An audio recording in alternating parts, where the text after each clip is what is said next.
XL videos அவர்களை நினைவு கூறுகிறது. மூன்றெழுத்தில் என் மூச்சிருக்கும், அது முடிந்த பின்னாலும் என் பேச்சிருக்கும் என்ற பாடல் வரிகளை பாடி நடித்த அந்த மூன்றெழுத்துக்குச் சொந்தக்காரர் பிறந்த 107வது பிறந்த தினம் இன்று. ஆம், எம்ஜிஆர் என்ற கலியுக வள்ளல் பிறந்த நாள் ஜனவரி 17. இலங்கை கண்டியில் மருதூர் கோபாலமேனன் சத்யபாமா தம்பதியருக்கு 1917 ஜனவரி 17 இரண்டாவது மகனாக பிறந்தார் எம்.ஜி. ராமச்சந்திரன். கண்டியில் நீதி தவறாத மேஜிஸ்ட்ரேட்டாக இருந்த கோபாலமேனன் ஒரு சூழ்நிலையில் அந்த வேலையை விட்டுவிட்டு கண்டியில் ஒரு கல்லூரி ஆசிரியராக பணிபுரிந்த காலத்தில் எம்.ஜி. ராமச்சந்திரன் பிறந்தார். சீரும் சிறப்புமாக வாழ்ந்த குடும்பத்தில் புயல் வீச ஆரம்பித்தது.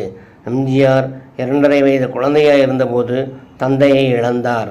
நெற்கதியான அன்னை சத்யபாமா 2 குழந்தைகளையும் கரையற்ற வழி தெரியாத நிலையில் தன் தூரத்து உறவினர் ஒருவரின் ஆதரவில் இலங்கையை விட்டு வெளியேறி தமிழகத்தில் கும்பகோணத்தில் குடிபெயர்ந்தார். இளமை பருவத்தில் பசி பட்டினியை அனுபவித்த எம்ஜிஆர் அந்த துயரம் பிற யாருக்கும் வரக்கூடாது என்று எண்ணி அரசியலில் அடியெடுத்து வைத்தபின் சத்துணவு திட்டத்தை கொண்டு வந்தார். லட்சக்கணக்கான ஏழை சிறுவர் சிறுமியர் இத்திட்டத்தால் பசியாற முடிந்தது.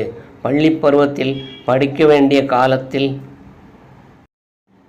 வறுமையின் கொடுமை தாங்க முடியாமல் குழந்தைகள் ராமச்சந்திரனும் சக்கரபாணியும் நாடக கம்பெனியில் கூலி வேலை செய்து அரை வயிற்று சாப்பாட்டுடன் காலந்தள்ளினர்.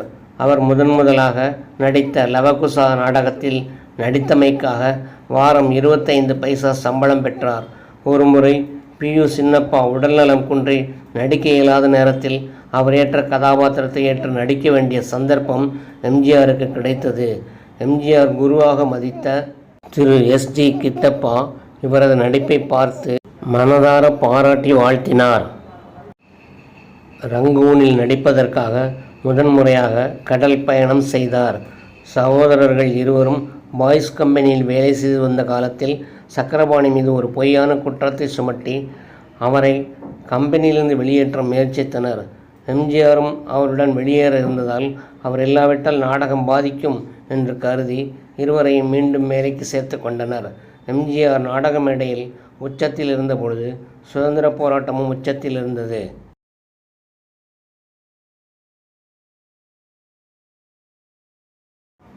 அதில் மகாத்மா காந்தியால் ஈர்க்கப்பட்டு எம்ஜிஆர் காங்கிரஸில் தன்னை இணைத்து கொண்டார்.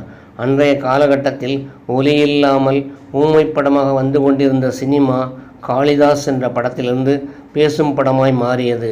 அதனால் நாடகத்துறையில் இருந்தவர்களெல்லாம் சினிமா துறைக்கு வர ஆரம்பித்தனர். பாய்ஸ் கம்பெனியாரும் சினிமாவிற்கு வந்துவிட்டனர். எம்ஜிஆர் சகோதரர்களுக்கும் வாய்ப்புகள் பெற பாய்ஸ் கம்பெனி மிகவும் உதவியாக இருந்தது. நாடகத்தில் நடிப்பதற்காக பம்பாய் சென்றிருந்த சகோதரர்கள் சென்னையில் யானை கவுனி என்ற இடத்தில் ஒரு வாடகை வீட்டில் குடியேறினர். சகோதரர்கள் இருவரும் சினிமா வாய்ப்பிற்காக பல கம்பெனிகளில் ஏறி இறங்கினர். எஸ்.எஸ். வாசன் எழுதிய சதிலீலாவதி என்ற படத்தில் 1935 நடிக்க வாய்ப்பு கிடைத்தது. ஒரு காவல்துறை அதிகாரியாக ஒரு சிறிய வேடத்தில் நடித்தார். அதற்காக முதலாக ரூபாய் 100 சம்பளமாக பெற்றார். அதன் பின்னர் ஒரு சில பட வாய்ப்புகள் வந்தன. சதிலீலாவதி படத்தில் அவருடன் நடித்த திரு என்.எஸ். கிருஷ்ணனுடன் பழகும் வாய்ப்பு கிடைத்தது. சிறு வேடங்களில் நடித்து வந்த எம்ஜிஆருக்கு ராஜகுமாரி திரைப்படத்தில் கதாநாயகனாக நடிக்கும் வாய்ப்பு கிடைத்தது. அதன் பிறகு கலைஞர் கருணாநிதியின் வசனத்தில் உருவான மருதநாட்டு இளவரசி படத்தில் கதாநாயகனாக நடித்தார். அதன் பிறகு அவரது திறமைக்கு தகுந்த நல்ல வாய்ப்புகள் வர ஆரம்பித்தன. தேங்க்யூ ஃபார் வாட்சிங். Please like, share, comment.